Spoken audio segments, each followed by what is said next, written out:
where did the ninja uniform come from? And what I mean is the karate style gi or the off-the-shelf ninja uniform.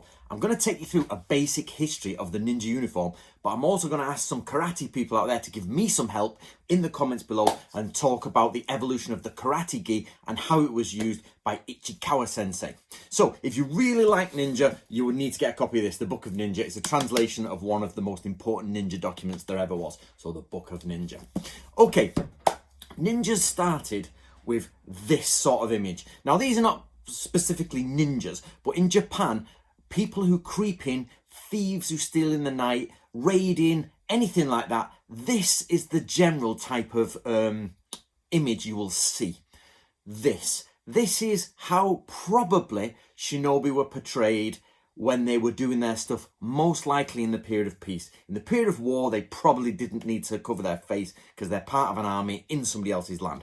But we know historically, people who crept in were called shinobi, whether they were the shinobi we're thinking of, or that was just the adjective used to name them.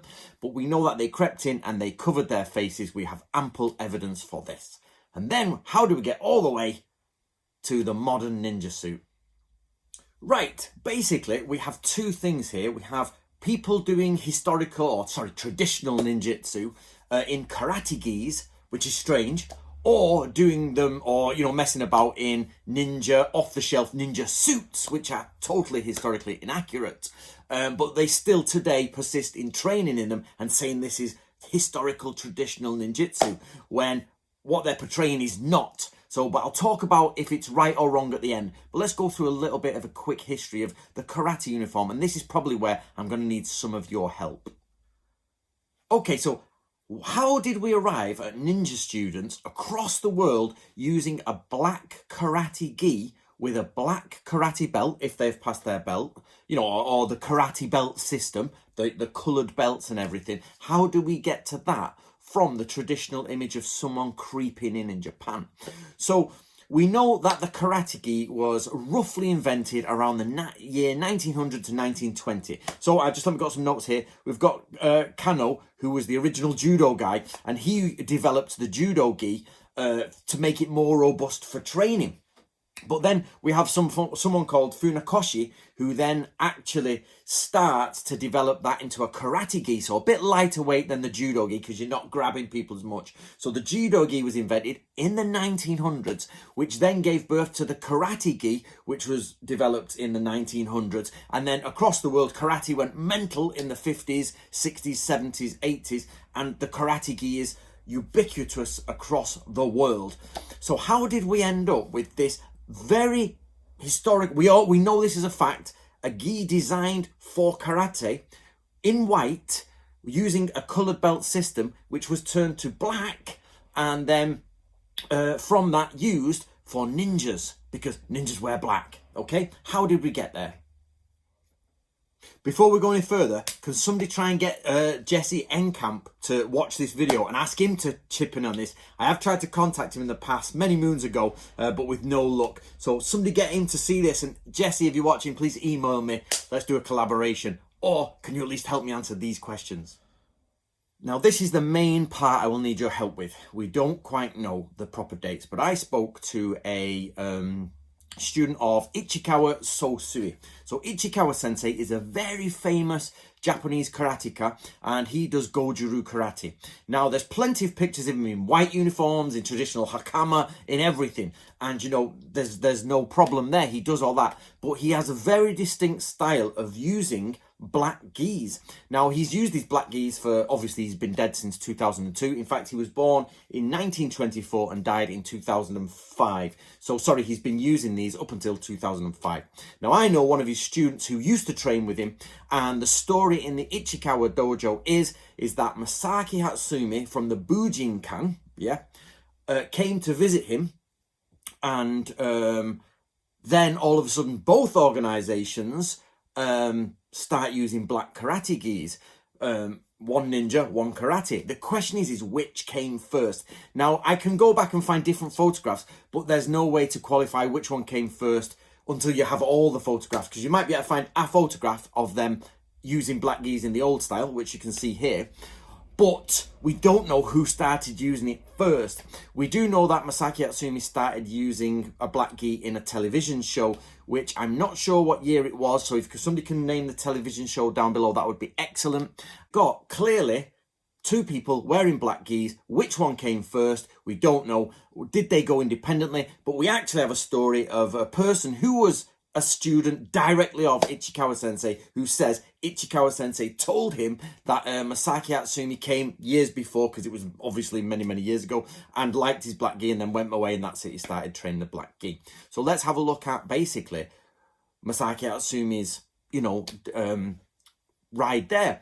So what you have is, we all know that Masaaki Hatsumi, whether you believe or disbelieve in the lineage of their school, that's irrelevant. We're looking at the evolution of the ninja costume.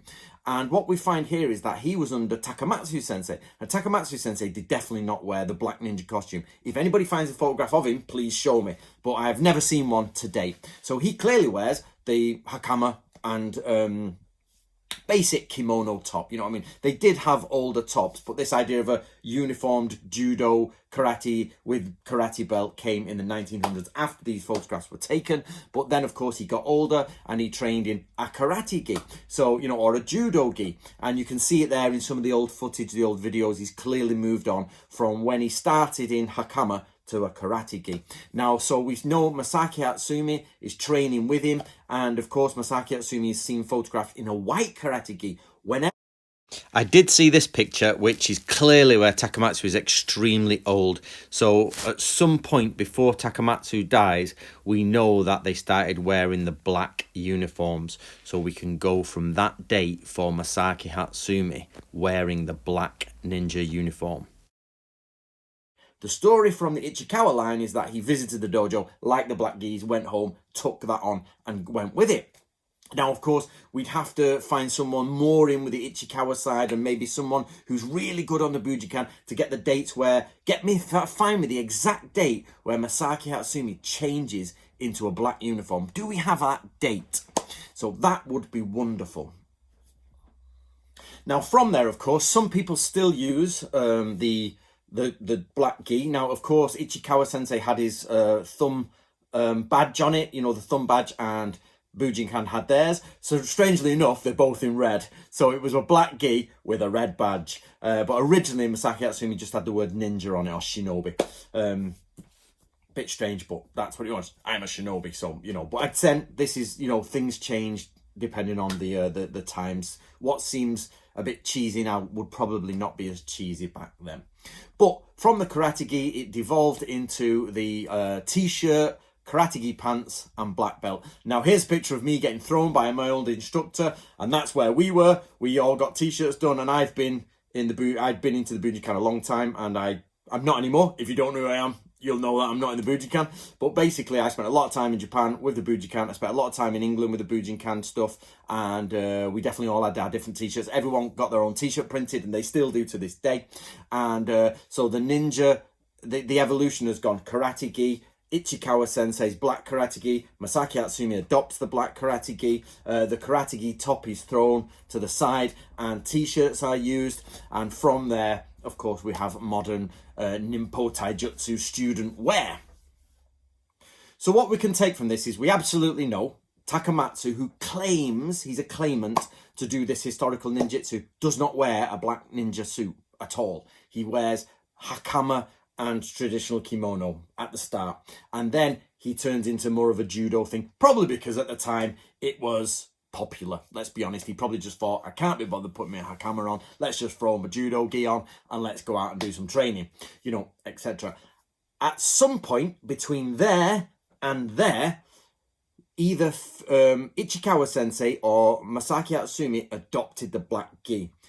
A hand-me-down story is that Ichikawa Sensei was there and Hatsumi came to the dojo. But somewhere between those two parameters, somebody turns it into a black gi.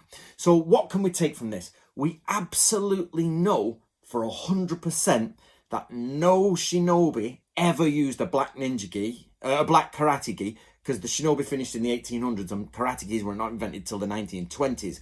And the black karate gi doesn't seem to have come about till at least 40s, 50s, 60s, around there sort of way. So there is no way a historical ninja did it. So now I'm going to talk to you about, is it okay to wear a black karate gi and teach ninjutsu. Now, I did a video the other day and I got a bit of a slaughtering because I said, stop doing this, just in my normal way. But the reason I'm saying it is because imagine that Batman was real in the world. I mean, Batman was really real. Yeah, you were living in Gotham and Batman's there and he's the real deal. And you said, I've become a student of Batman. Yeah. And people are like, oh my God, you're learning all the secret techniques of Batman. You say, yeah, what do you wear? Have you got the Bat costume? You got the Bat outfit and the Bat car? And you go, well, this is my Bat outfit. If you don't know, guys, that's Only Fools and Horses, their famous episode. So basically, standing in a dojo with a black karate suit on, with a black karate belt, and then saying, I am doing historical ninjutsu, real ninjutsu, what ninjas really did. But I'm wearing a 1920s karate gi and a bit of a, an off-the-shelf mask and things like that. That can be just, even if you are studying that deep book plug, not butt plug, deep ninja traditions. And it's absolutely correct. It's like watching Only Fools and Horses do their Batman sketch. And you're like, it takes the viewer away. So, of course, I'm not saying don't do that. That's not what I'm saying. I'm saying, please don't do that. Do you know what I mean? For a better way. Why would you do it? I don't understand it. So I got a bit of jip the other day from the video. But basically, I'm trying to do a good thing, guys. To the Japanese or to people who know, it looks really strange when you teach historical ninjutsu and you're saying, this is a kunai and I'm doing this, I'm making a rope bridge out of it and I'm doing all this. And you're wearing something from somewhere else or doesn't really match. On the other hand, if the person you're talking to, showing, doesn't have a clue, but you're saying, look, here's the historical documents, this is this, but you're wearing a karate gi, they were like, oh, so ninjas wore the black gis with the black belts. No, they didn't. It's even though you might not be teaching incorrect things, you are definitely giving the wrong signals out to people who know and people who don't know. So it doesn't take much you can still wear a dogi, a black judo thingy, but actually you should be wearing hakama with it or momohiki, which are really tight trousers. I've got an unpublished ninja manual which specifically says you should wear a gi, a top, a kimono basically, that has no sleeves because they get in the way. Even though they're good to carry, you can ditch it, carry stuff with other stuff and have that. And of course, on top of that, we get the ninja suit, which was just invented in the 1960s, 70s, Taiwan made, off the shelf. They pair it with Japanese work boots, tabi, and that's it. You know what I mean? There we go. There's a ninja suit. Now, luckily, I don't think I've seen anyone wear a ninja suit off the shelf for many years now. It just doesn't seem to be around. Probably ninja suits died except for Halloween costumes. So luckily that's gone by the by. I bought them by the dozen when I was younger, right up until still in the Bujikan. Everybody got them. We got ninja suit, you bought this one, I've got this one, better quality. Then people were like, we need to get the tabi properly. Then people were like getting the straw sandals were Angie, and then it all started getting a bit more, thingy. So what should you do? Now I know, guys, you don't want to be ripping kimonos and everything, so you should have two uniforms. You should, if you're going to show this is me doing traditional things, uniform number one is kimono, sleeves, tasuke, hakama, short hakama, not long hakama, your two swords, your fan, maybe a headband. And that will be, here I am, like Takamatsu was doing in the original times. Look at this picture, yeah? He was doing it. Why are you not doing it? I've never understood this. Takamatsu is clearly, well, I don't believe Takamatsu, but that's irrelevant because he was still the grandmaster of at least one school, I think, which means that that's the way he trained. And then Masaki Atsumi changed it for whatever reason, and everybody changes trains that way now. I'm trying to say, come on, guys, even if you're Bujikan, and even if you're against the Anthony Cummins machine, your original master there is showing you what you should be wearing. So I want you to debate that, guys. Pass this video around. Let me know what you think. Some karate information would be excellent, guys. And please understand when I'm saying, don't do this, you're an idiot, stop doing that. What I'm trying to do is be as forceful as I can so it gets into your brain and you go, actually, yeah, it might cost me a bit of money to correct it and I might have to do a bit of trouble, but I shouldn't be doing this because it's not right for anybody. Let's get rid of that trend from the 1960s to the 1990s where it was just cheese fest ninja. Yeah, let's get rid of that and move on to a more qualified, great ninja. Okay, guys, please buy the book. Let me know what you think. and I'll speak to you all later.